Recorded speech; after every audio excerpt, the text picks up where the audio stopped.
Olá pessoal, tudo bem? Na aula passada nós comentamos 5 questões de direito empresarial que foram objeto de cobrança do 33º exame. Na aula de hoje nós vamos comentar 7 questões de direito processual civil, também cobradas nesse exame. Se você gostar do conteúdo, você pode deixar o seu like, se inscrever no canal e ativar o sininho para receber as notificações das demais aulas que estão por vir. Vamos lá?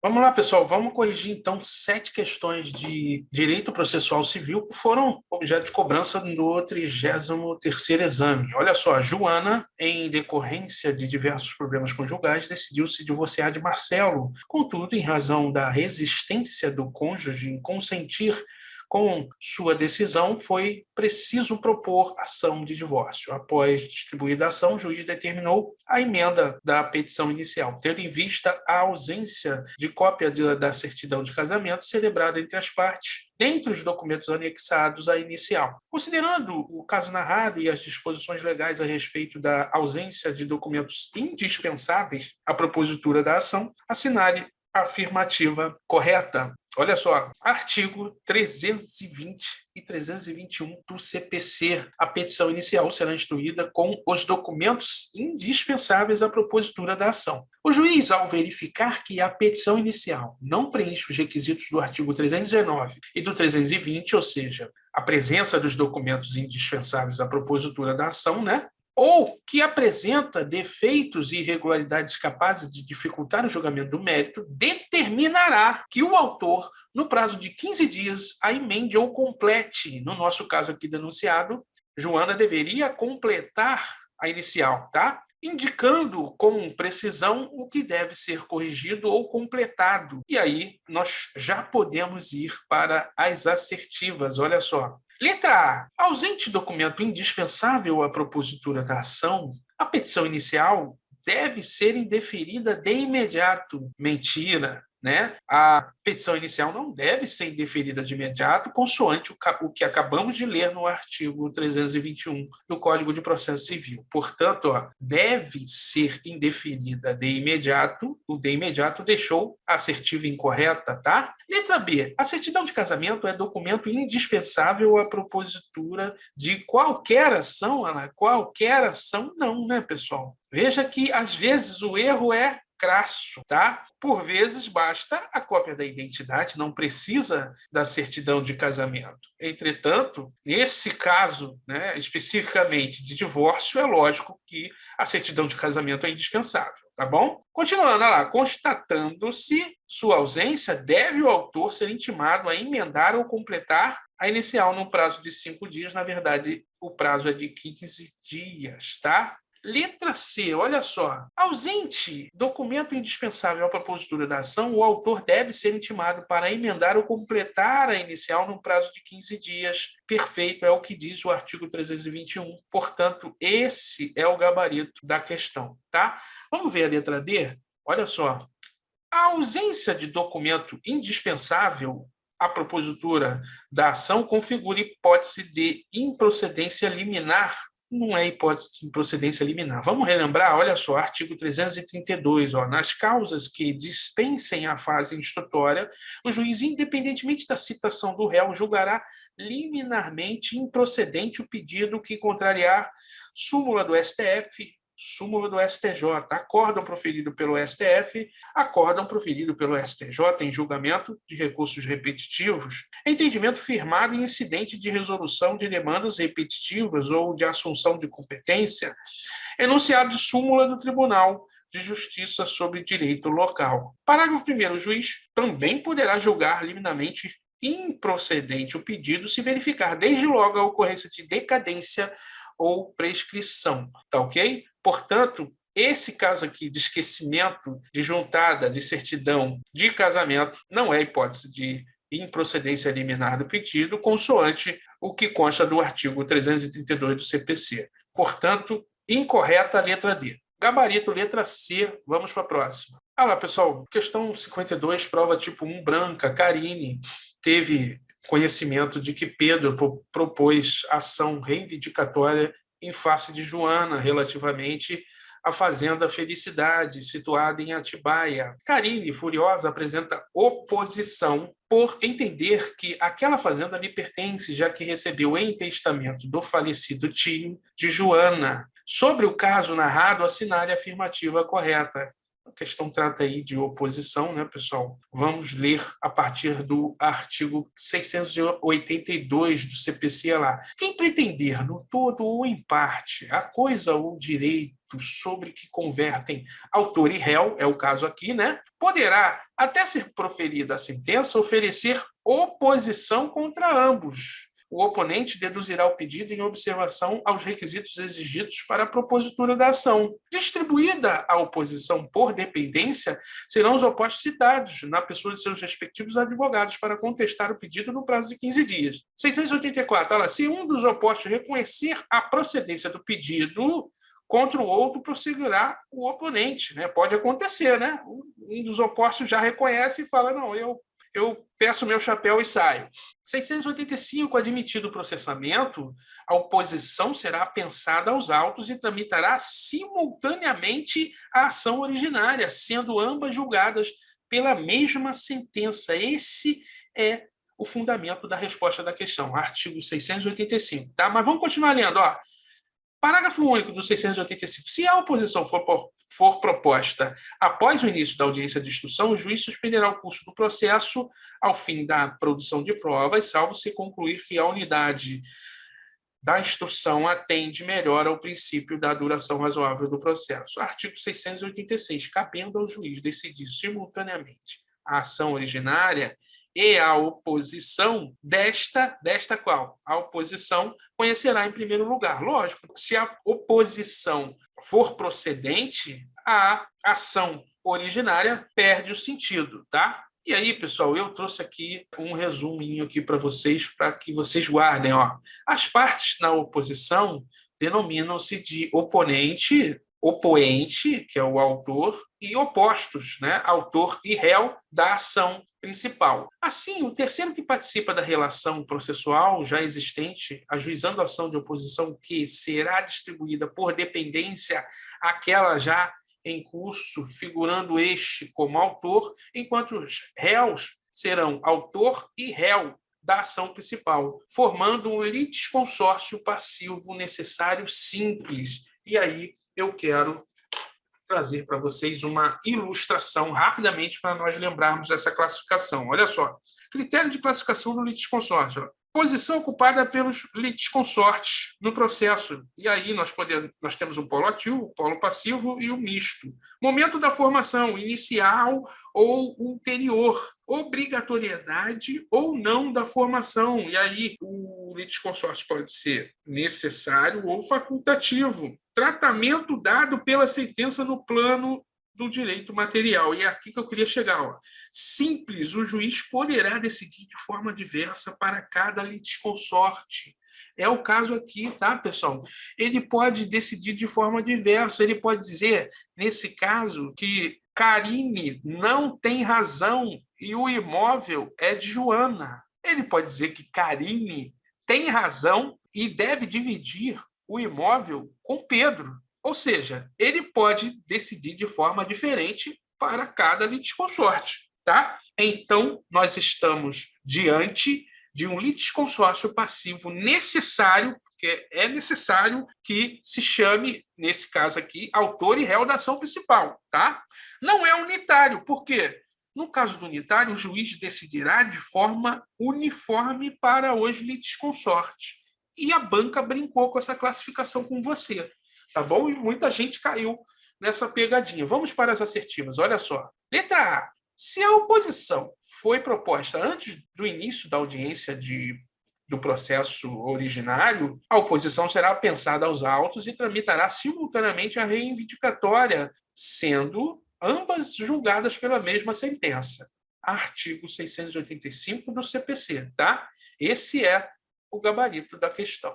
Tá bom? Vamos para as outras assertivas. Ó, letra B. Se houver a possibilidade de julgamento conjunto, o juiz deverá observar a relação de prejudicialidade existente entre a oposição apresentada por Karine e a ação reivindicatória proposta por Pedro, sendo que o pedido desta última, ou seja, a reivindicatória, deve ser julgado em primeiro lugar. Não, o que deve ser julgado em primeiro lugar é a oposição, artigo 686 do CPC, tá?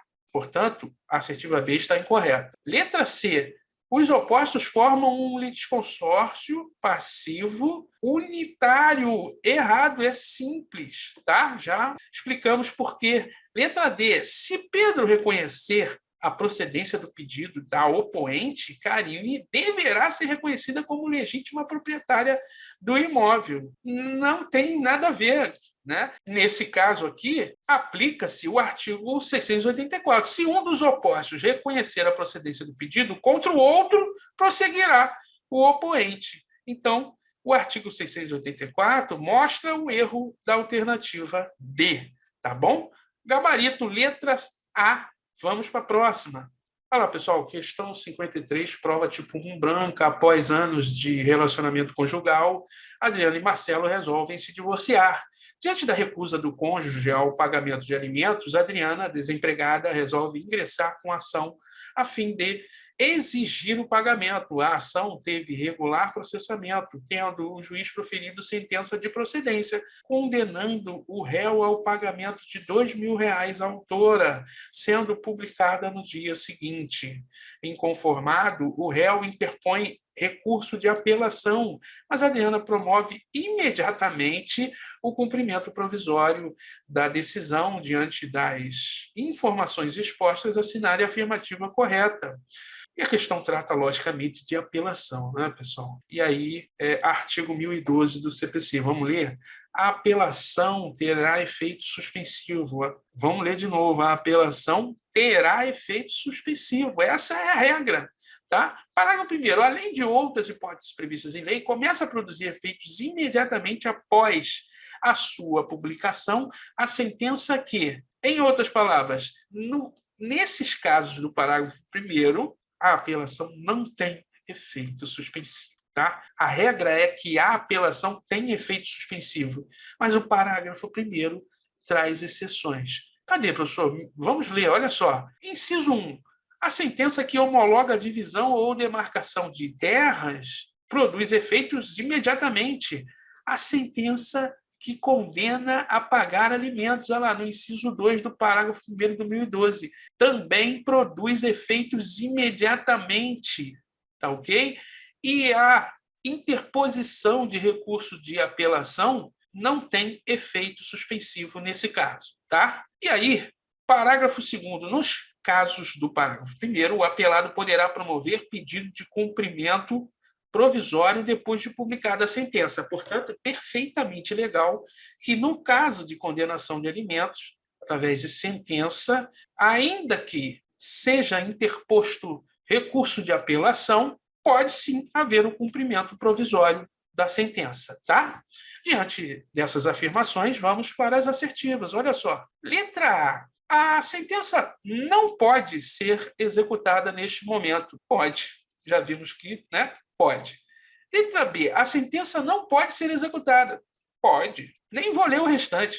Letra C. Poderá ser iniciada a execução provisória, pois a sentença que condena a pagar alimentos começa a produzir efeitos imediatamente após sua publicação.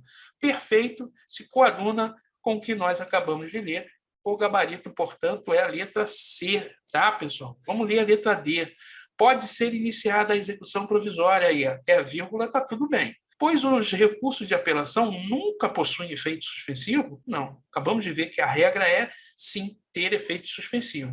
Entretanto, há exceções. O nunca deixou a assertiva D incorreta. Gabarito, letra C. Vamos para a próxima. Olha lá, pessoal, questão 54, prova tipo 1 branca. O Tribunal de Justiça do Estado do Rio de Janeiro, se deparando com o pedido de instauração de incidente de resolução de demandas repetitivas, o IRDR, para solucionar as causas de um acidente aéreo com numerosas vítimas, que demandaria a realização de prova fática pericial para aferir se houve falha elétrica ou se algum outro fator causou a queda da aeronave. Designou sessão de julgamento para análise colegiada a respeito do cabimento do incidente, a respeito da referida análise, quanto ao cabimento e às consequências da instauração, assinale a afirmativa correta. E aí, pessoal, nós estamos tratando do incidente de resolução de demandas repetitivas, o IRDR, que possui o objetivo de resolver controvérsia sobre questão unicamente de direito, seja processual ou material. Professor, aonde que isso está escrito? Vamos lá. Artigo 976 do CPC. É cabível a instauração do incidente de resolução de demandas repetitivas quando houver simultaneamente, inciso 1, a efetiva repetição de processos que contenham controvérsia sobre a mesma questão unicamente de direito. Coloquei em amarelo aí, ó. 2, risco de ofensa à isonomia e à segurança jurídica. Artigo 977. O pedido de instauração do incidente será dirigido ao presidente do tribunal.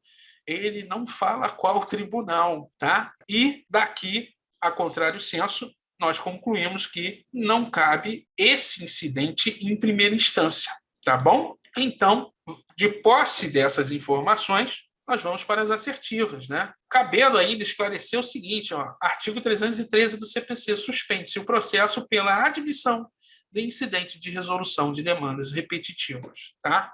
Letra A, o IRDR é cabível nesse caso? Não é, pessoal, tá? Não é cabível, por quê?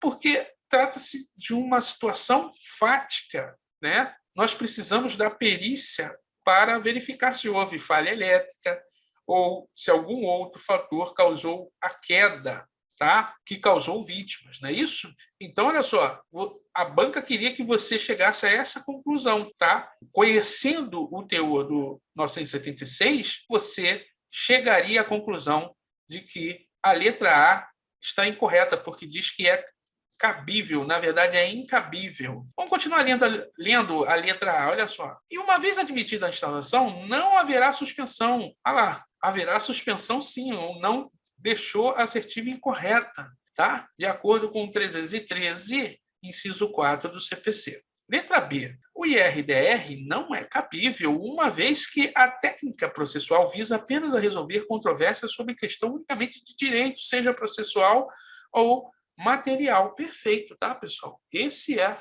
o gabarito da questão, letra B. Acabamos de ler o 976, tá? Letra C, a instauração de IRDR é possível, uma vez que visa resolver controvérsia sobre questão de fato. Não, não é possível, justamente porque visa a resolver controvérsia sobre questão de fato, tá bom? E a letra D, não é possível a instauração do IRDR. Pô, até a vírgula está perfeito. Que apenas, ou apenas, é cabível em primeira instância. Não é cabível em primeira instância, e ele restringiu a instauração do incidente apenas aos tribunais superiores, tá? Então, cuidado, tá bom? A letra D, incorreta. Gabarito, portanto, é letra B. Vamos para a próxima.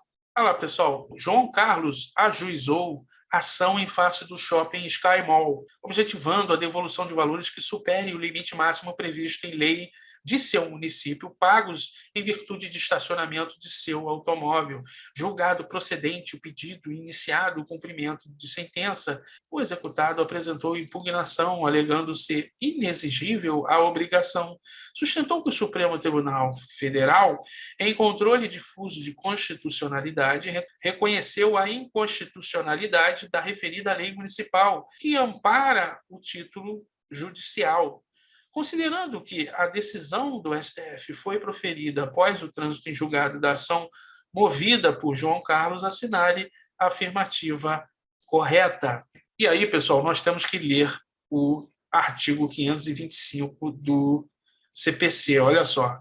Transcorrido o prazo previsto no 523, sem o pagamento voluntário, inicia-se o prazo de 15 dias para que o executado, independentemente de penhora ou nova intimação, apresente nos próprios autos sua impugnação, que é o que aconteceu aqui, tá? 525 caput, tá? O executado apresentou impugnação, já que a lei municipal em controle difuso tinha sido declarada inconstitucional, tá ok? Parágrafo 12 do 525. Para efeito do disposto do inciso 3 do parágrafo 1º deste artigo, considera-se também inexigível a obrigação reconhecida em título executivo judicial, fundada em lei ou ato normativo considerado inconstitucional pelo Supremo, ou fundado em aplicação ou interpretação de lei ou do ato normativo tido pelo Supremo Tribunal Federal como incompatível com a Constituição, em controle de constitucionalidade concentrado ou difuso. Pessoal, tanto faz ser controle concentrado quanto controle difuso. É isso que diz o parágrafo 12 do 525. Portanto, a obrigação torna-se inexigível se fundado o título em norma ou lei considerado incompatível com a Constituição, que é exatamente o que aconteceu aqui no enunciado. O examinador tirou essa questão daqui, tá bom? Vamos continuar ali, olha só. Parágrafo 14. A decisão do Supremo Tribunal Federal referida no parágrafo 12, que acabamos de ler, deve ser anterior ao trânsito em julgado da decisão exequenda. Sim, para que você apresente isso na impugnação. Agora, olha o que diz o parágrafo 5º. Se a decisão referida no parágrafo 12 for proferida após o trânsito em julgado da decisão exequenda, caberá ação rescisória. Claro, transitou em julgado, né? E após o trânsito em julgado, às vezes o executado já até apagou, mas ele pode sim entrar com ação rescisória, cujo prazo será contado do trânsito de julgado da decisão proferida pelo Supremo Tribunal Federal. A partir da decisão é que começa a contar o prazo prescricional. Tá bom? De posse dessas informações, vamos para as assertivas. Olha só. Letra A. É possível acolher a alegação do executado vinculada em impugnação nesse caso? Não, não é possível, tá bom? Por quê? Porque transitou em julgado. E a decisão foi posterior, tá? Então, seria o caso de ação rescisória e não impugnação. Continuando, pois a decisão do STF sempre se sobrepõe a título judicial? Sempre não, né? Nesse caso, sim, mas não sempre. Letra B. É possível acolher a alegação do executado apresentada em sua impugnação? Não, não é possível, já vimos. Continuando. Pois não houve modulação de efeitos. A modulação de efeitos tem a ver com os efeitos concretos da decisão, que podem ser modulados no tempo, né? Pode retroagir, pode ser a partir da publicação da decisão ou para o futuro. Tá? Não tem nada a ver com o nosso enunciado aqui da questão, tá bom? Letra C é o gabarito da questão, pessoal. Olha só. Não é possível acolher a alegação do executado veiculada por meio de impugnação, sendo necessário o ajuizamento, nesse caso, de ação rescisória para desconstituir o título. Perfeito, né? De acordo aí com o artigo 525, parágrafo 15º do CPC. Letra D, pessoal, olha só. Não é possível acolher a alegação do executado apresentada em sua impugnação. Até a vírgula está tudo bem. Pois o reconhecimento da inconstitucionalidade se deu em controle difuso. Nós vimos que no parágrafo 12, o reconhecimento da inconstitucionalidade pode ser da forma difusa ou da forma concentrada, tanto faz. O advogado da parte vai poder manejar conforme aí a decisão do Supremo, seja através de impugnação ao cumprimento de sentença, seja através de ação rescisória, tá bom? Gabarito, portanto, é a letra C, a letra D está incorreta. Vamos para a próxima. Olha lá, pessoal. A corretora de seguros XYZ ajuizou a ação de cobrança em face da Alegria Assistência Médica, pugnando pelo pagamento de taxa de comissão de corretagem, que a segunda se recusa a pagar, apesar de a autora estar prestando devidamente serviços de corretagem. O juízo de primeiro grau julgou pela procedência do pedido, na mesma oportunidade, concedendo tutela antecipada, para que a Alegria faça os pagamentos da comissão devida mensalmente. Nessa circunstância, o advogado ou a advogada da Alegria Assistência Médica, buscando imediatamente suspender os efeitos da sentença. Olha só, pessoal, buscando suspender os efeitos da sentença, tá? Portanto, é lógico que vai ser manejado ou interposto o recurso de apelação. Artigo 1009 do CPC. Da sentença cabe o quê? Apelação, tá? Artigo 1012. A apelação terá efeito suspensivo, tá? Parágrafo 1º. Além de outras hipóteses previstas em lei, começa a produzir efeitos imediatamente após a sua publicação a sentença que, inciso 5º, confirma, concede ou revoga tutela provisória, tá? Portanto, a sentença de primeiro grau começa a produzir efeitos imediatamente. E, nesse caso aqui, é lógico que o advogado da Alegria Assistência Médica, ao interpor recurso de apelação, deve, de acordo com o parágrafo 3º do 1012, realizar o pedido de concessão de efeito suspensivo nas hipóteses do parágrafo 1º, ou seja, da decisão que concedeu a tutela antecipada também, tá? Logo, poderá ser formulado esse requerimento, que deve ser dirigido ao tribunal ou ao relator, conforme a situação. Tá bom? Então, olha só, de posse dessas informações, vamos para as assertivas. Letra A. Nessa circunstância, o advogado ou a advogada da Alegria Assistência Médica, buscando imediatamente suspender os efeitos da sentença, deve interpor recurso extraordinário no prazo de 15 dias? Não, né, pessoal? Não há controvérsia constitucional no enunciado, tá? Então, você já deveria descartar essa possibilidade. Letra C. Impetrar mandado de segurança contra a decisão que reputa ilegal, tendo como autoridade coatora o juízo sentenciante para sustar os efeitos da sentença? Não, olha só, você não pode impetrar mandado de segurança contra a decisão que possui ordinariamente recurso na legislação. Artigo 5º, inciso 2 da Lei 12.016, tá? Logo, não cabe, nesse caso aqui, mandado de segurança. Por quê? Porque, para esse caso aqui, nós temos a apelação com pedido de concessão de efeito suspensivo, tá? Letra D. Interpor agravo de instrumento no prazo de 15 dias. Não é caso de agravo de instrumento, porque não é uma decisão interlocutória. A Alegria está interpondo recurso contra sentença, pessoal. Tá bom? Se liga nessa pegadinha, isso cai muito em prova, assim, né? E aí o pessoal vai no agravo de instrumento, só porque no enunciado falou tutela antecipada. Então, cuidado, tá? O gabarito é a letra B. Na verdade, a Alegria Assistência Médica, através de seu advogado ou advogada, deve interpor apelação civil no prazo de 15 dias úteis, objetivando a reforma da sentença e pleitear efeito suspensivo diretamente ao tribunal, por pedido próprio, durante a tramitação da apelação em primeiro grau. Tá? O gabarito é letra B, pegou muita gente aí desprevenida ou desprevenida.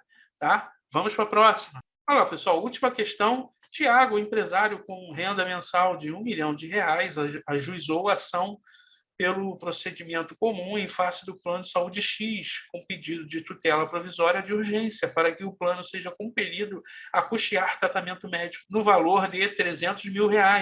O juízo, embora entendendo estarem presentes a probabilidade da existência do direito alegado por Tiago e o risco à sua saúde, condicionou a concessão da tutela provisória de urgência à prestação de caução equivalente a R$ 100 mil, de modo a ressarcir eventuais prejuízos que o plano de saúde X possa sofrer em havendo a cessação da eficácia da medida. A este respeito, assinale a afirmativa correta. E aí, pessoal, para a concessão de tutela provisória de urgência, é admissível a exigência de caução, sim, como forma de proteção ao ressarcimento de danos que o requerido possa sofrer em virtude da tutela. Artigo 300, olha só. A tutela de urgência será concedida quando houver elementos que evidenciem a probabilidade do direito e o perigo de dano ou o risco ao resultado útil do processo. Não tem exemplo melhor do que esse caso aqui de plano de saúde. Entretanto, todavia, o parágrafo 1º diz o seguinte: para a concessão de tutela de urgência, o juiz pode, é discricionário, de acordo com o caso concreto, conforme o caso, né? Exigir caução real ou fidejussória idônea para ressarcir os danos que a outra parte possa vir a sofrer, podendo a caução ser dispensada se a parte economicamente hipossuficiente não puder oferecê-la. Portanto, é perfeitamente legal, tá, que o juízo exija caução nesse caso aqui, tá? E é lógico, o recurso a ser interposto no caso de discordância dessa decisão interlocutória é o agravo de instrumento, artigo 1015, inciso 1 do CPC, tá bom? De posse dessas informações, vamos para as assertivas. Olha só. Letra A.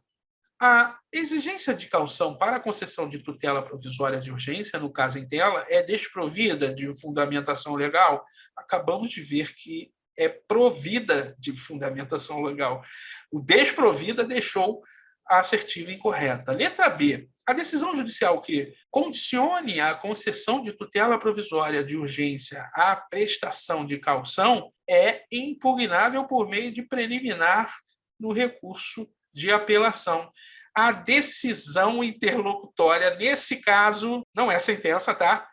É impugnável via agravo de instrumento, tá? Portanto, a assertiva B está incorreta. Letra C. A decisão está em desconformidade com o Código de Processo Civil. Não, está em conformidade. Nem vou ler o restante. O gabarito é a letra D. A exigência de caução para a concessão de tutela provisória de urgência é admissível, sim, como forma de proteção ao ressarcimento de danos que o requerido possa sofrer em virtude de tutela. Gabarito, portanto, é a letra D. Com isso, nós terminamos as 7 questões de direito processual civil do 33º exame. Um forte abraço, bons estudos.